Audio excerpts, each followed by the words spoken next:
Finally দিদির ননদের আইবুড়ো ভাতের দিনটি চলে এলো।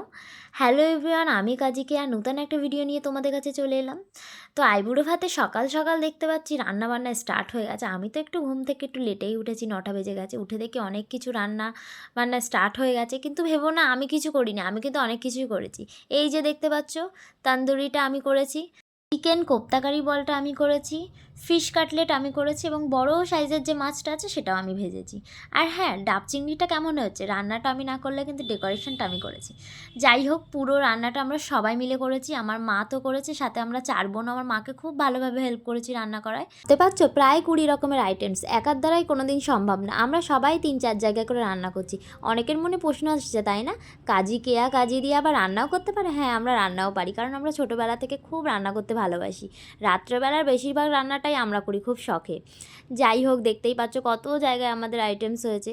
দেখতে দেখতে দিদির শ্বশুরবাড়ির সবাইও এসে গেছে, আর এইদিকে আমরা আইবুড়ো ভাতের থালি রেডি করায় ব্যস্ত হয়ে পড়লাম। তো আমি আছি, আমার বড়দি মেজদি দিয়া তো আছেই, আর ইপ্তি, আমরা সবাই মিলে খুব সুন্দরভাবে থালিটাকে সাজিয়ে সাজিয়ে দিচ্ছি, যাতে আমাদের দুলহান আসবে এবং তাকে আইবুড়ো ভাত দেওয়া হবে। তো দেখতেই পাচ্ছ আমাদের দুলহান রেডি হচ্ছে, আর এই যে আমাদের পুরো থালি সেট রেডি, যাতে প্রত্যেকটা আইটেমস আছে, এখানে প্রচুর আইটেমস আছে। কে কোনটা করেছে আমি একবার বলে দিই। ইলিশ, খাসির মাংস এবং পমপ্লেটটা করেছে আমার মেজদি।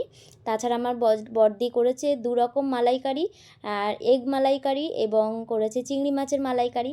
আমি করেছি তন্দুরি চিকেন, তাছাড়া মাছ ভেজেছি। হ্যাঁ, অত বড় মাছটা সত্যি কথা বলতে আমার কিন্তু একার দ্বারাই ভাজা সম্ভব হয়নি, আমার বড়দি কিন্তু আমাকে ভীষণভাবে হেল্প করেছে। ছাড়ো, এতগুলো বলতে বলতে আমি তো মানে ভুলেই যাব, মানে এত আইটেমস হয়েছে আমার মানে এইভাবে আমার মনে করে করে বলাটা পসিবল না। যাই হোক, বাদ দাও। তারপরে শুরু হলো আশীর্বাদ পর্ব। আশীর্বাদে আমাদের বাড়ির তরফ থেকে দেওয়া হয়েছে দিদির ননদকে 2টো বালা, এবং আমার আব্বু আর আম্মু দিদির ননদকে পরিয়ে দিল বালা 2টি। তারপরেই শুরু হলো আইবুড়ো ভাত খাওয়ানো। তো ফার্স্টেই আমার দিদা আইবুড়ো ভাত খাওয়ালো, খাওয়ানোর পরে আমার আব্বু খাওয়ালো, ফার্স্টে দিদিকে খাওয়ালো, তারপর সানহাকে খাওয়ালো। সানহাকে খাওয়ানোর পরেই আনহাকে যেই খাওয়াতে গেল, আনহা তো খেলো না, বরঞ্চ বোনের সাথে কি একটা যেন মুখ নেড়ে নেড়ে বলল। যাই হোক, কথা বলার জন্যেও খাবারটাও খেলো না। তারপরে আমার মা চলে গেছে খাওয়ানোর জন্যে, তারপরে আমার ছোটো কাকি।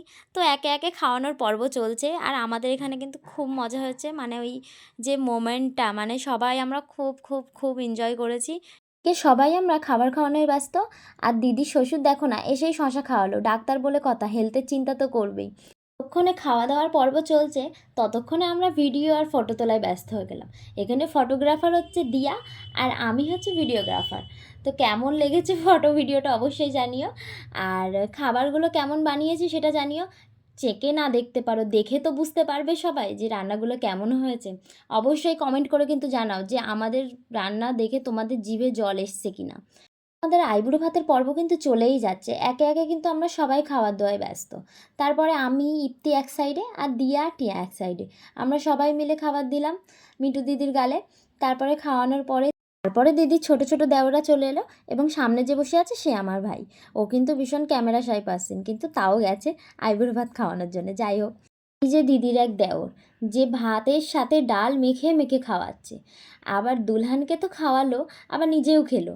আর এদিকে আমার ভাই আবার খাওয়ানো শুরু করলো। খাওয়ানোর পরে আমি আর কি বলবো, এতজন খাইয়েছে, কজনের নাম উচ্চারণ করে করে বলি বলো তো। যাই হোক, আমাদের খাওয়ানো পর্ব শেষ হয়ে গেছে, এবং মিঠু দিদিকে এবার বলা হলো যে তুমি একা খেয়ে নাও ভালোভাবে, এবং সবাইকে ওখানেই খেতে দেওয়া হলো, কারণ এতজন মানুষ তো টেবিল চেয়ারে দেওয়া তো পসিবল না, আর এমনি থেকেই বেলা বয়ে গেছে। সবাইকে খাইয়ে আমাদের খেতে খেতে সত্যি কথা বলতে প্রায় সন্ধে হয়ে গেছে।